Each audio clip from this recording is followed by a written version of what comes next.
Hi, welcome back to Mishler Math. Pythagorean Theorem. We've all heard about this. We know about this. We've been using this for a long time. We're going to talk about it a little bit more. Pythagorean Theorem, of course, says that in a right triangle, which is probably going to be made a lot better than that. There we go.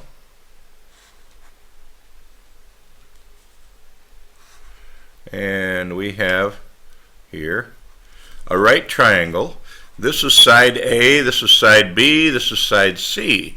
And in a right triangle where C is a hypotenuse, and that's very important because it won't work otherwise, then A squared plus B squared equals C squared. So let's suppose I'm given A and I'm given B, and I don't know what C is. Well, then I just say A squared plus B squared, find out what that is, find the square root of both sides, and I know what C is. Or let's say I have A equals 6, C equals 14. What is B equal to? Excuse me, well, I can still use this same formula. I can just say A squared plus B squared equals C squared. I can say that C is 14 squared equals 6 squared plus B squared. And now I can subtract 6 squared from both sides, and I get B squared equals 14 squared minus 6 squared. Now, if I find the square root of both sides, I have B equals the square root of 14 squared minus 6 squared. Now at this point, I know that I'm going to have some students who are going to say, oh, well, that's easy. That's 14 minus 6, which is 8, so it's the square root of 8. No. Or is square root of 14 squared is 4. Anyway, no, you can't do that. You've got to do this. You've got to use your calculator. 14 squared, let's clear this one. Yeah, 14 squared is 196. And you subtract 6 squared, which is 36, and you end up with 160. Let me show you what I'm talking about here. This equals 196, which is 14 squared, minus 36, which is the square root of 160, because 196 minus 36 is 160. Now, we can just use our calculator, find the square root of 160, hit that square root button, and it's approximately 12.6. I'm going to round it off to the tenths. Okay? So it's approximately 12.6. Okay?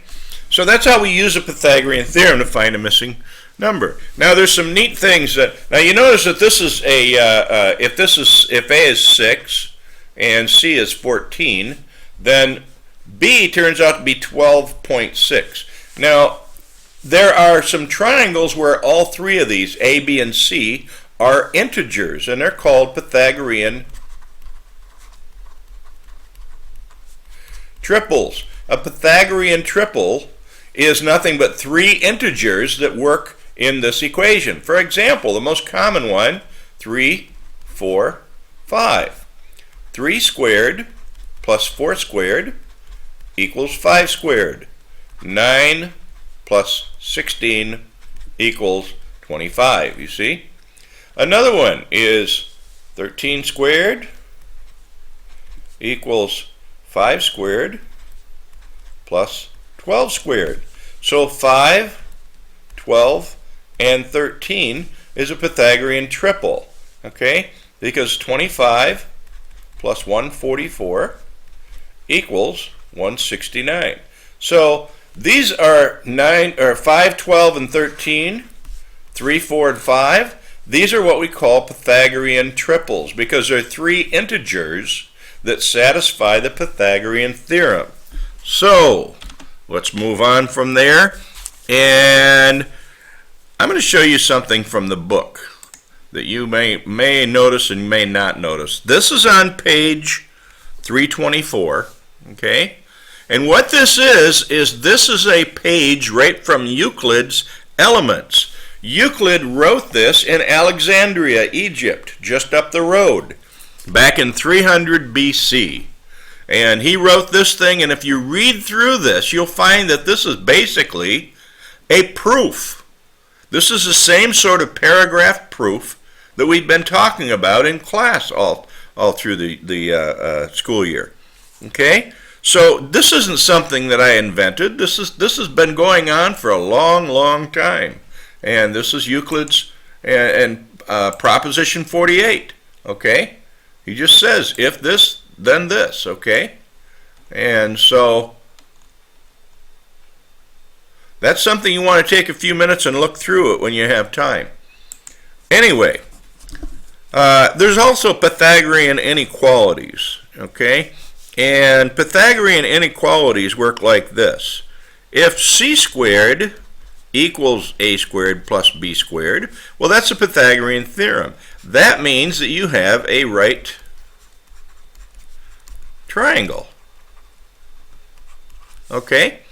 If c squared is greater than a squared plus b squared, then you have an obtuse triangle. And if c squared is less than a squared plus b squared, then you have an acute triangle. And how does that work?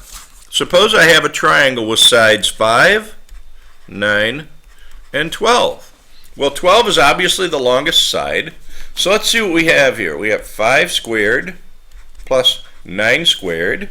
And over here we have 12 squared. So we want to know which one of these this thing is. Is this acute, right, or obtuse? And we can find out very, very quickly just by looking. This is side A, this is side B, this is side C. So this is C over here, A, B over here. So 25, 5 squared, plus 9 times 9 is 81. And we'll see how that works with 12 squared. This is 144. So let's see, 8, and let's see, that's 106, and that's less than 144, isn't it? Okay? So, or, if we put it into this form, 144, c squared, is greater than 106. So c squared is greater than a squared plus b squared. And what does that mean? If c squared is greater than a squared plus b squared, then you have an obtuse triangle. We'll talk about more of these during class. The bottom line is that the Pythagorean theorem has a whole lot of uses, has a whole lot of history, and we'll be doing a whole lot of problems with it. Thank you so much.